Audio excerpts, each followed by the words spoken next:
which sounds much grosser than soy milk. Yeah. In fact, Trader Joe's, their almond milk is called almond beverage. Um, you also have Senator John Fetterman, a Democrat from Pennsylvania, who's introduced a similar bill about vegan eggs. Those companies can't use the word egg on their product, according to this Fetterman bill. Can't even have an egg sandwich. I'm done. I'm done. And of course, Pennsylvania is a major egg producer. So there's a lot of protectionism going on around here. And historically, Republicans have received a lot more money from big ag than Democrats. It's nonpartisan to say, you love meat and you want to protect the meat industry. It's an industry that, is kind of above criticism when you compare it to, say, fossil fuels. So this has become a big political fight. But is there anything real that we're actually fighting about yet? Can you actually buy and eat and have this stuff in your fridge yet in any real way? No, and that's kind of the irony of all this. Okay. Republicans in these state houses are trying to ban a product that doesn't even exist. After those two startups received regulatory approval last summer, they just weeks later started to sell in two restaurants in the entire country, one in San Francisco, one in Washington, D.C. And one of them is not McDonald's, I'm assuming. Correct, yeah. Okay. These were more high-end restaurants. This Michelin-level fried chicken is made from cultivated meat. That's right, cultivated. They sold them in extremely limited quantities, and they sold them at a loss. And so these sales only occurred for 6 months or so. They've since been phased out. So if you had all the money in the world and you wanted to go sell cultivated meat somewhere, you couldn't do it. There's an interesting parallel there to a lot of the stuff that we talk about with climate and environment tech right now, right? There's the problem of solving it once and prototyping the thing. And I think the interesting moment with the lab meat, it seems like, was they said, yes, we can do it. We can make something that everyone, even Kenny, agrees tastes passably like chicken. But then scaling that up to the size of the meat industry in the United States was always going to be a very different problem. And it seems like, especially now, in a very different and much tighter economy than we were in 5 years ago, that's a harder problem than everybody might have reckoned for a few years ago, and might take longer. Yeah, no company has come close to scaling this technology. A lot have these proofs of concept and can produce it on a very small scale, but nowhere close enough to see it on supermarket shelves or restaurant menus and really compete with the industry that they're trying to go up against. Why is it so hard to scale? On the one hand, it seems like it would be easier because you don't have to breed generations of cows or chickens and find a place to put all of them. This seems like on some level it'd actually be easier to do at huge volume. Why is it such a hard scale problem? Yeah, there's a few things. So you can first just look at the technical challenges. So, for one, the ingredients that you have to feed these cells for them to grow and to grow into meat are really expensive. So they need to figure out how to build out a huge supply chain of affordable food for their cells. The second is that it can be challenging to grow massive amounts of this cell-cultivated meat and prevent bacterial contamination. So they grow them in these big bioreactor tanks. They're large stainless steel tanks, but they can be prone to contamination. And so that's another challenge, because if one tiny bacteria infects the batch, it all has to be thrown away. A third challenge is also just figuring out how to make this process more efficient, make the cells grow faster, so that they can cut down the time it takes to produce a batch.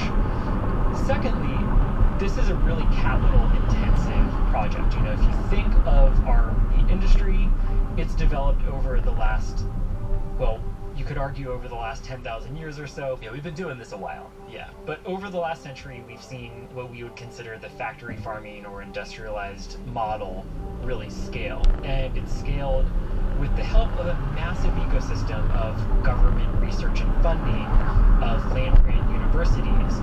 And the cell-cultivated meat sector just doesn't have that infrastructure, and it would also take it decades and decades to get the capital to build these massive factories.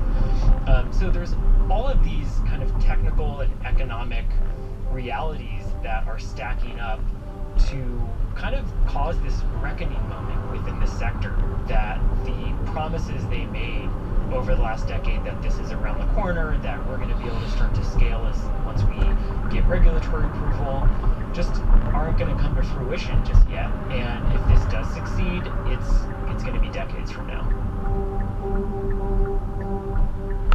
So it's bad times for alternative meat, really, however you want to look at it, both politically and technologically, and just in terms of whether people like it.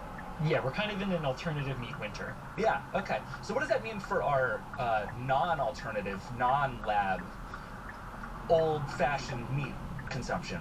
It's going up and up and up.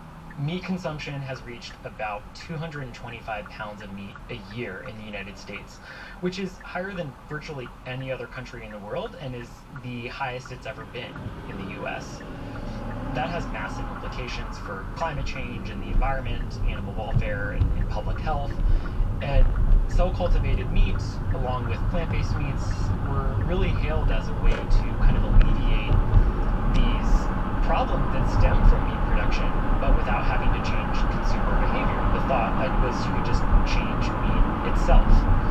And so now you have critics of these industries saying, look, this was never really going to work out, and that theory of change is really in question now.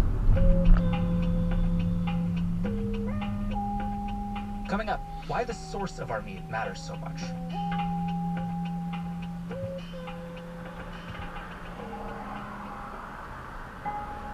Support for the program today comes from Noom, who would like to remind you that your body is like no one else's. Your body is a snowflake, and they want to help you with your snowflake. According to Noom, they build a plan specifically for you based around psychology and biology, even helping you understand why you might crave that one specific food at the same time every day. I've never craved the same food at the same time every day, but maybe Vox's Sarah Frank has.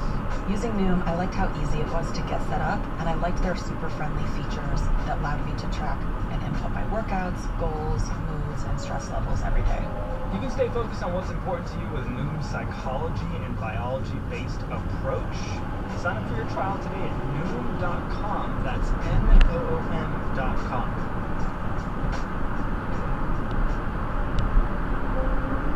Support for the program today comes from Quince. Are you ready to upgrade your wardrobe for the spring season? If so, Quince has got you covered with timeless essentials that you'll want to wear again and again. Plus, Quince says they work only with factories that use safe, ethical, and responsible manufacturing practices. I've never worked at the factory, but maybe Sarah Frank on the Vox team has. What I really like about Quince is how high quality the pieces are for the price. I ordered the organic heavyweight boyfriend sweatpants, which are super thick and fleecy with deep pockets, and I know I'll be staying cozy warm wearing these at home. You can indulge in affordable luxury by going to quince.com/explain for free shipping on your order and 365-day returns. That's QUINCE.com/explain to get free shipping and 365-day returns. Quince.com/explain. If your business needs a new application, then developers will have to write code, a lot of code. If an application needs to be modernized, then you'll need time, resources, and caffeine. If that sounds daunting, then you need Watson X Code Assistant. AI designed to multiply developer productivity so you can generate code quickly. Let's create a more modern foundation for business with Watson X Code Assistant.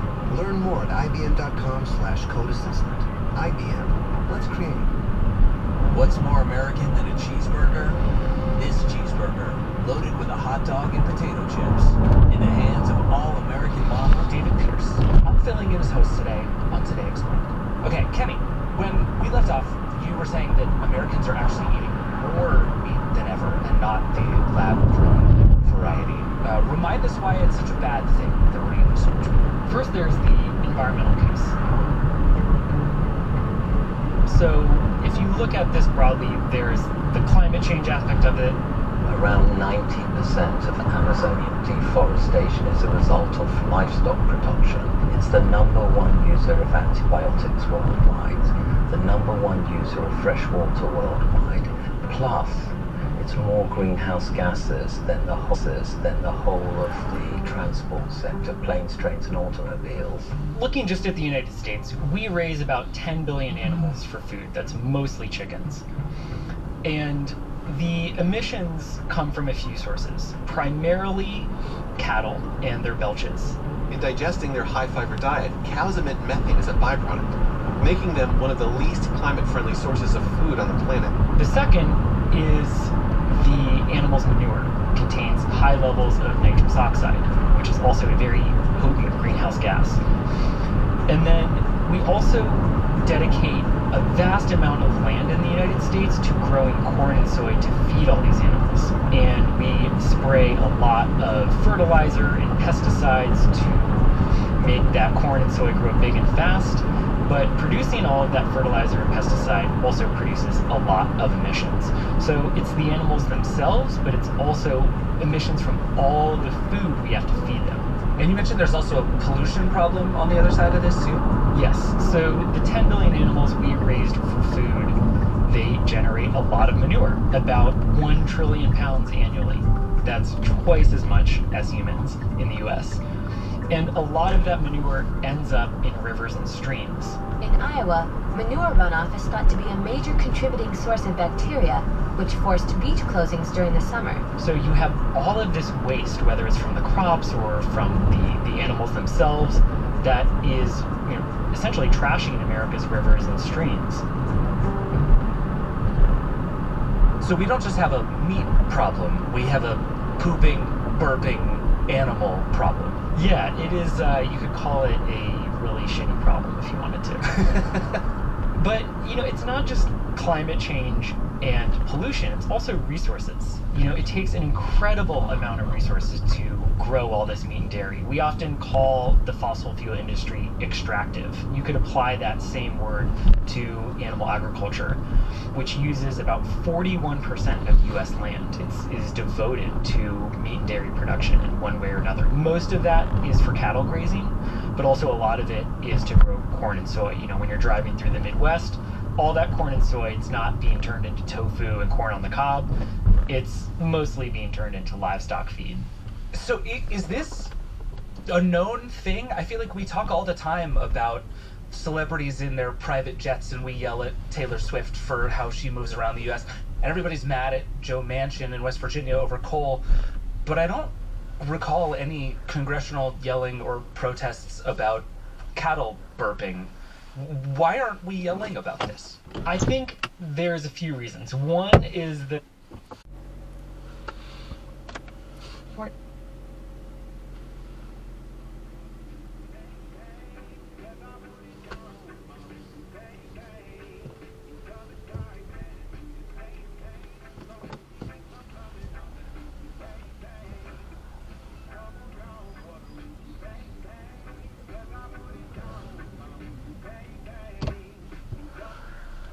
actually an abortion pill. The whole point of the morning after pill is to abort a fertilized egg, i.e. a zygote, which is already a unique human being. So I do think that's the same as abortion. That if you put Plan B over the counter, it would be used irresponsibly. There was, age restriction where you had to show an ID to get it because there was all this panic. And again, none of this is rooted in reality. It's rooted in this idea that, if you allow teenagers to get access to emergency contraception, then they're going to have sex. And teenagers are already having sex. Not all of them, but the ones who want to have sex generally are having sex. And withholding stuff just means they're not having sex as safely as they can. Has there been that kind of pushback with OPA? I have not really heard as much. I think the fact that we have people getting birth control through telemedicine and sometimes through asynchronous telemedicine where they're just filling out a form and they're not talking to a doctor, I think that all of that has kind of combined to raise people's comfort with birth control pills being over the counter. I think also the fact that abortion is now illegal in parts of the country and heavily restricted in much of the country has made people see over-the-counter birth control as a way of ameliorating that. a way of, making it less bad, because it's like, well, okay, it's harder for you to get an abortion, but it's easier for you to get birth control pills, so hopefully you won't need an abortion. And unfortunately, it's not that simple, but I do think there's that mental calculus there for people where there were just a variety of factors that combined to make over-the-counter birth control seem more acceptable than it was 20 years ago when this campaign began. So we've been waiting for this since the 70s. All these other countries already had it. As someone who's reporting on this and thinking about sex ed and access to reproductive health, what's left in this sort of pharmaceutical space that we don't have access to that we should have more access to? You really want to think of the ideal as there's a range of methods so that every person can find the right method for them. And we have to recognize not only is everybody different, but individuals change over their lifetimes. Everybody needs to have the ability to have control over their own reproductive health and reproductive destiny. So there are a lot of gaps. It's much better than it used to be, but what a perfect system would look like is everybody, no matter their body, no matter if they're in a city or in a rural environment, at any point in their life would be able to find a birth control method that is right for them and that they can access very easily.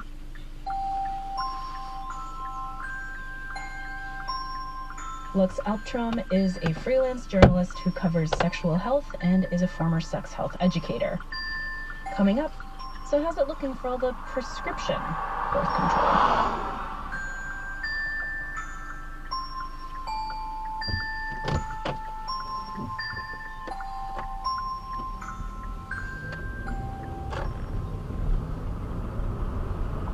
Today Explained is supported by BetterHelp, committed to supporting mental health through therapy and helping clients find balance. Clients are matched with one of 35,000 therapists for online therapy from anywhere at betterhelp.com/public. Good evening, this is 91.7 WVXU. I'm Mike Edmiston at 7:45 in Cincinnati. Thanks for being with us this evening. Stick around for the encore of Cincinnati edition. This one's all about our furry friends. It's the popular pet show with Lucy May. Topics on the program include dog parks and pet dental care. It's Cincinnati edition, beginning at 8 o'clock here on 91.7 WVXU and 88.5 WMUV, connecting you to the world of ideas. These winter mornings can make getting up and starting your day a challenge. Believe me, I know. This is Marianne Zalesnik, and despite the cold, I'm here starting at 5 a.m. so you get all the local, national, and international news, plus traffic and weather to start your day. It's Morning Edition on 91.7 WVXU. Hi, it's Steve Inskeep. And I'm Michelle Martin. You know, people collect all sorts of things. Stamps, antique lamps, sports memorabilia. If you happen to collect cars and are looking to make room in your collection, look no further than donating it to this very public radio station. We got this free, and it could mean hundreds of dollars in support. More information about car donations at WVXU.org. Mining companies race to the depths of the ocean to mine the rare minerals and metals needed for electric car batteries. The supply of cobalt in the thermoclipid fracture zones is something like 40 times the entire terrestrial supply of cobalt. I'm Ainsley O'Neill. The promises and perils of deep-sea mining, next time on Living on Earth from PRX. Sunday mornings at 11 on 91.7 WVXU and 88.5 WMUV. Today Explained. I'm Alana Casanova-Burgess, filling in as host today. My name is Megan Kavanaugh. I am a principal research scientist at the Guttmacher Institute in New York City, and we are an institute that focuses on policy-relevant research related to advancing sexual and reproductive health care access for all. So it's been a tumultuous time these last couple of years for reproductive health in the United States. What's contraception access like in 2024? So this is an interesting time for contraceptive access. On one hand, we know there is broad support for contraception. There's wide recognition that most people use contraception at some point in their lives. there's broad talking about contraception. There are so many methods that are available on the market. Right, we're talking condoms, IUDs, the birth control pill. There's so many now, and with Opill going over the counter, you don't even need a prescription to get a birth control pill. This is a huge milestone for contraceptive access. And yet, I sense something else is coming. And on the other hand, there are still many barriers that remain to people being able to get the contraceptive methods that they want. And one of those key barriers is affordability. We just know that cost is a huge barrier to people being able to get the methods that they want to use most. So one study that I can point to that really draws on national level data of reproductive age women found that about 40% of reproductive age women who were living with low incomes, they said that they would want to use a different birth control method, or they wanted to start using a birth control method if they didn't have to take cost into consideration in their choice of a method.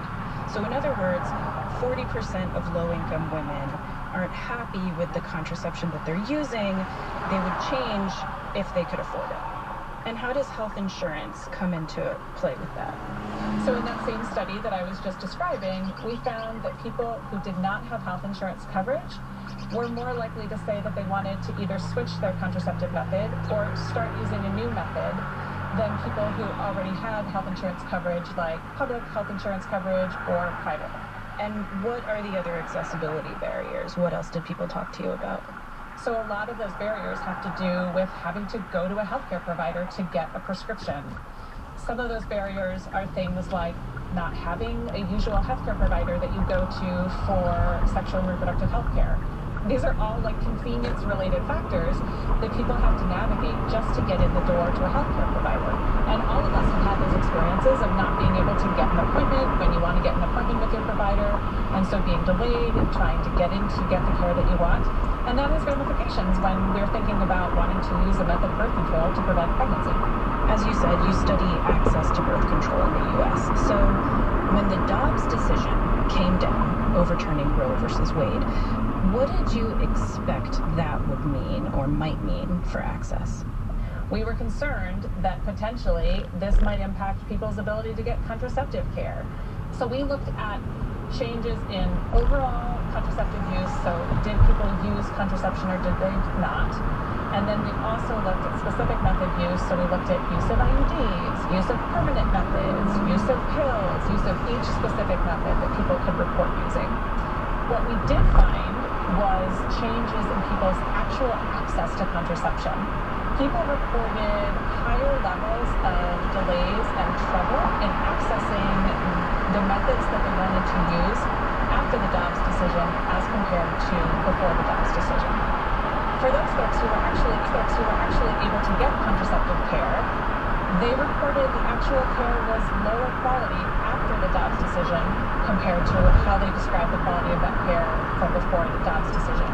Oh wow, okay, so how do you understand that? Like why reduce access to contraceptive care following from reduced access to abortion care? So it's very dependent on the sort of method that people are starting to focus on, the method that they want to use. So after the Dobbs decision, what we think is happening is that it may be the case that healthcare centers that used to provide both abortion and contraception care, some of them have closed, and some of them have had to decrease the services that they are able to offer. And this is because they are no longer legally allowed to provide abortion care, and that has impacts for their ability to provide any other type of care, like contraception. We heard earlier that the Opill cost is around $20 a month, which seems lower than out-of-pocket costs for many prescription drugs, but is that still unaffordable based on your research? The research indicates that the majority of folks say that it's about $10 a month that is the maximum that they are able and willing to pay for an over-the-counter birth control pill. So that's a real difference there. And that's where the focus really needs to be in terms of what are the next steps to make sure that Opill being made available over-the-counter is being made available over-the-counter to everyone who wants to be able to use it. Can you talk about the Affordable Care Act and how it factors into all of this? Because we've had it for over a decade, and I wonder what that has done to people's access for contraceptive care. The The Affordable Care Act was, again, another important milestone along the road towards increasing access to contraception. So what the Affordable Care Act said specifically about contraceptive access was that within the contraceptive coverage guarantee, all FDA-approved methods that are available by prescription have to be made available without cost sharing to the consumer. And that's a lot of jargon. And that's a lot of jargon, but what it essentially means is that insurance plans in the ACA marketplace have to cover all methods of contraception. So that's all deductibles, all co-pays. There are zero out-of-pocket costs for the person who holds that insurance coverage. The ACA really did impact people's out-of-pocket costs, such that those went down quite a lot. They really decreased after the ACA went into effect. I sense a but coming. There is a but, and that's because there are several loopholes that still remain within the ACA in terms of really truly making contraception accessible and affordable to everybody who has coverage. So there are many different birth control pill options available. Jolessa, Yasmin, Loestrin, Orthotricycline, Selenium Trovalin, and what the ACA didn't necessarily say was that every single formulation and every single brand name pill is covered in the same way. And so that's an important loophole because for some people they need to use a particular formulation of birth control pill because that works best for them. There are several other loopholes about grandfathered plans, and certain plans don't have to cover other methods. There have been several attempts to try to really reduce these loopholes. And I want to talk about one important one that is really relevant to what we're talking about as it relates to O-pill going over the counter. So there's been an effort by several senators to introduce a bill called the Affordability is Access Act. The Affordability is Access Act will make sure that once the FDA determines an over-the-counter option to be safe and effective for use without a prescription, that pill is fully covered by insurance, just like every other FDA-approved birth control. This is really important in the context of O-pill. When we were talking about that cost differential between what the suggested retail price is and what consumers themselves are saying they would be willing or able to pay, this particular Affordability is Access Act would help to bridge that gap for those people who have insurance coverage through the marketplace so that their cost sharing would again be zero for O-pill because it's available over the counter. What's the next step, in your opinion, in getting closer to a system where everyone in the United States has easy, affordable access to contraception? It requires recognizing that policies aimed at restricting access to one aspect of sexual and reproductive health care, like abortion bans and restrictions, also trickle out to impact other aspects of people's sexual and reproductive health care and their broader lives. In this conversation, it's really important to not frame increasing access to contraception and the importance of doing that as a fix to the broken abortion access that we have in our country and the state of abortion access today. Abortion care and contraceptive care are each critical forms of broader sexual and reproductive health care that people need to access to be able to realize their reproductive goals. And I think kind of more broadly, we just have to build systems that put people who need and want to use contraception at the center so that the programs themselves are responsive to and reflective of people's own needs and their lives. And I think if we shift to doing that, we'll be much better set up to have systems that are actually meeting people's needs where they say they are.